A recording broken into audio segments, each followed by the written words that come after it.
Kia ora Star Wars fans, welcome to middle-aged Kiwi man collecting Star Wars figures. In this video I'm so excited to have in hand the New Republic E-wing from the Ahsoka series. Comes with KE4-N4, or the droid known as Kenner. Really excited to pick this up.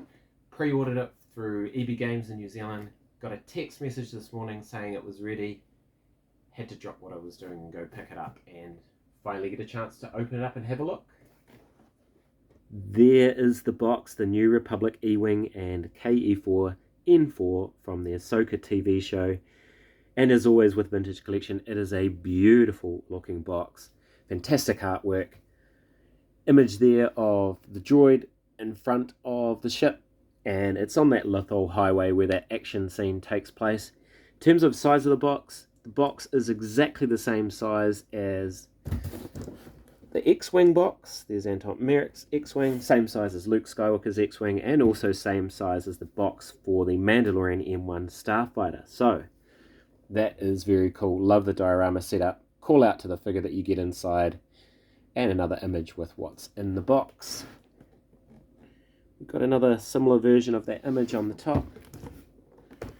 Got some of the features there. We've got the sliding cockpit and the details inside the cockpit. On this side, shows off the landing gear and the droid in the droid socket. And always, the back side of the box has the Vintage Collection logo and Disney and Hasbro. Turning it upside down to slide out contents of the box. Look at that. So you can see the droid packed in the middle there, nice and safely. The wings, the fuselage. Got some cannons, and we got some instructions, which I imagine are pretty straightforward. Chuck the wings on, chuck the cannons on. Here's all the features. The card is sitting nicely underneath all these other bits. It's got these little cardboard tabs as well to keep it in place. I'm expecting it is in very nice condition. And so it is. Unpunched. What a beautiful looking card back. That's a stunner. KE4-N4 VC 341. Right, and there is the E-wing. All assembled, easy assemble.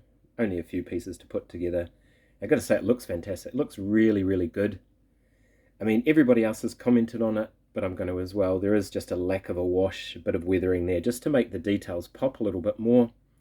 And in the show, you know, it wasn't completely clean. It was a weathered, I guess it's a CGI model, whatever it is, but it had a bit of character to it. This has a lot of character in terms of the tooling, but it's just not brought out with a wash, unfortunately. And having a look at some of the features, you got this nice cockpit here, and it's a sliding cockpit. So it just slides along these runners. And I believe you can take it completely out as well. Slides back in, clips into place. One thing I've noticed though, and I'll do a close-up a bit later, but the canopy doesn't sit completely flush. And I suspect that's a result of the engineering you have to do to make it slide across, but just doesn't look quite shut in some images. Then at the back here we've got the droid socket, and this whole panel just lifts off, and there's room for the droid in there and some storage space as well. And there you can see the detailing in the cockpit. It's a little bit of a screen there, but it's just a blank sticker. No colour or details there, but I have seen versions already where people have painted it up, especially Alien Tech. Check out his pictures on Bantskull. Underneath, the landing gear functionality is really cool. So at the front there, similar to the X-Wing, it folds down and there's sort of like double door there. And at the rear as well, same thing, folds down. You got those double flaps there.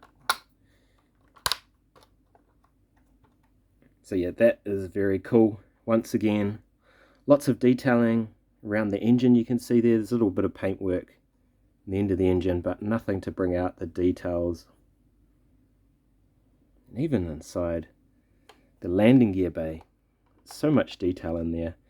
but because there's no wash, it doesn't really stick out. Again, the blue stripe looks cool. A little bit of detailing. It's very reminiscent of G.I. Joe vehicles.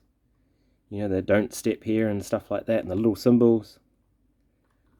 A little bit of paint just in front of the cannons there. And on the engines. Oh, we got a bit of fluff on the landing gear. But again, there's so much detail on the paneling and stuff like that that would just really pop out with a decent wash. On the back there, some different colour for the engines. Yeah, really, really interesting design. Brilliantly sculpted. So on the left here we have the Luke Skywalker X-Wing, the Red 5 X-Wing, and on the right we've got the E-Wing, of course. So this is a bit of a size comparison, so you can see how similar-ish they are in size. The X-Wing's got a longer nose, bigger wings, and all of that. But it's really the paintwork that I want to show the highlights here. So the X-Wing has, you know, what we expect in the vintage collection, lots of paint apps, lots of detail in those paint apps, as well as the weathering and the wash. So the wash and the weathering just really makes it pop. Chipping away at the paint as well, so it doesn't look brand new. So, you know, this might have been the post-Death Star Red 5 X-Wing, but it is nice and weathered, so you can see the difference there. And then I'm going to bring in this guy. So this vehicle, ATDP, something like that. Again, it has colour, but no wash, just like the new E-Wing. So it feels a little bit like Hasbro has gone backwards in terms of the paint applications recently, but definitely in terms of this vehicle and the weathering and the washes. A-Wing, B-Wing, E-Wing, U-Wing, V-Wing, X-Wing, Y-Wing. Okay, and here we are. Time to review the figure, and for review completeness, I'm going to open this despite it being on a beautiful unpunched card back. Fantastic image of that droid in there. And of course, it is a homage, this droid, to the original R2-D2 from Kenner. So you can see there the oversized dome and those two little teardrops with the red light and the blue light. So what a wonderful little homage. And there you go, you can see there it's a perfect blend of the vintage Kenner aesthetic and the Build-A-Droid mold. That's what R2-D2 actually looks like, but that is a nice middle ground, lovely homage to that awesome Kenner detail. I'm just going to put the droid in the cockpit, so we're going to pop off this hatch. Slide him in there. Chuck the hatch back on, and there you go. That looks really, really cool. So there we go. That's the New Republic E-Wing and KE4-N4, another fantastic vehicle from the vintage collection. It's just chock full of detail. The sculpting is absolutely incredible. Everybody else has said it, but I'm going to say it again. Just needed a little bit of a wash, not too much, but a little bit of a wash to help bring out some of the detail in the sculpting, which is absolutely amazing. I'm not going to show you with a pilot in there. We don't get the pilot, Lieutenant Callahan, until sometime next year. It'll be good when we get her to chuck her in the E-Wing and see what she looks like. I'm sure she'll go in there fine. Anyway, if you made it this far, thank you so much for watching. I'm middle-aged Kiwi man collecting Star Wars figures, ka kite, and I'll see you on another video.